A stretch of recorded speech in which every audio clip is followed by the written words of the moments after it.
Dans l'univers du MMA, il y a des champions adorés et d'autres que le public refuse d'aimer. Certains combattants brillent par leur style spectaculaire, leur personnalité flamboyante ou leur histoire dramatique. Et puis, il y a Belal Muhammad, un homme que rien ne semble arrêter, sauf l'opinion des fans. Il a battu les meilleurs, il a dominé en silence, il est devenu champion. Et pourtant, même au sommet, la haine ne s'est jamais arrêtée. Pire encore, elle s'est amplifiée. Pourquoi ? Belal Muhammad n'a pas été propulsé dans la lumière du jour au lendemain. Il n'a pas bénéficié du push marketing d'Sean O'Malley, ni du buzz viral d'Hamza Chimaev. Sa carrière est faite de travail, de patience, de sueur et surtout de silence. Il a enchaîné les victoires sans qu'on s'en rende compte. Stephen Thompson, Sean Brady, Gilbert Burns, Leon Edwards, tous ont mordu la poussière face à lui. Il les a tous battus, il les a tous dominés. Mais dans les conversations pour le titre, son nom restait absent. Pourquoi ? Parce que Belal n'est pas un finisseur. Il ne met pas KO, il n'étrangle pas. Il contrôle, il neutralise, il domine sans faire mal. Et dans un sport où les fans veulent des KO, du sang, des spectacles, Belal n'a jamais coché les bonnes cases. Son style aussi efficace soit-il n'est pas vendeur, mais il a persévéré, à contre-courant, ignoré par les journalistes, évité par les fans. Il s'est imposé comme l'ombre qui plane sur la division. Et puis, un jour, l'occasion s'est enfin présentée. Après des années de négligence, il a obtenu ce qu'il réclamait depuis si longtemps, un title shot.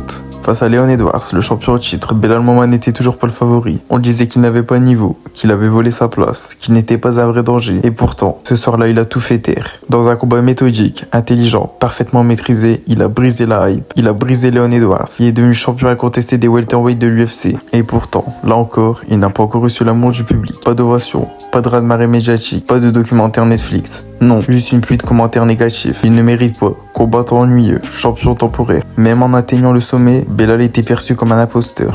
Et puis est venu Jack Della Maddalena, le prodige australien, l'opposé parfait de Belal. Technique, explosif, dangereux, adoré du public. Le genre de combattant qui attire les foules et les KO. Leur affrontement était inévitable. Et pour la première fois, Belal entrait dans l'octogone en tant que champion. Mais ce titre, il ne le gardera pas longtemps. Jack Della Maddalena était trop rapide, trop précis. Trop affamé. Belal s'est battu avec courage, mais il a été dépassé, touché, malmené, battu. Et avec cette défaite, les critiques ont explosé. Voilà, on vous l'avait dit, il n'a jamais été un vrai champion. C'était une anomalie, un règne qui aurait duré quelques mois, mais une haine qui dure depuis des années. Belal n'est pas seulement détesté pour son style, il est aussi détesté pour ce qu'il incarne. Il n'est pas médiatiquement calibré, il n'est pas politiquement neutre. Il parle fort sur les réseaux, il défend des causes, notamment la Palestine, ce qui lui vaut des attaques politiques, souvent haineuses et déplacées. Il n'est pas là pour plaire, mais pour s'exprimer. Et dans un monde où les combattants sont censés se concentrer sur leur combat, Belal dérange, parce qu'il a des convictions, parce qu'il refuse de se taire. Et puis, il y a son humour, son arrogance, ses piques envers d'autres combattants. Pour certains, c'est juste du trash talk, pour d'autres, c'est juste insupportable. Il est trop confiant pour un gars qui ne finit jamais ses adversaires, trop vocal pour un combattant pas spectaculaire. Trop affirmé pour un homme que beaucoup aimeraient voir rester dans l'ombre. Mais si l'on met de côté les préjugés, que reste-t-il ? Un homme qui s'est construit tout seul, un fils d'immigré qui a travaillé dur pour chaque victoire, un analyste brillant du sport, un combattant discipliné, un athlète qui a battu plus de top contenders que n'importe qui dans la division ces dernières années, un ancien champion.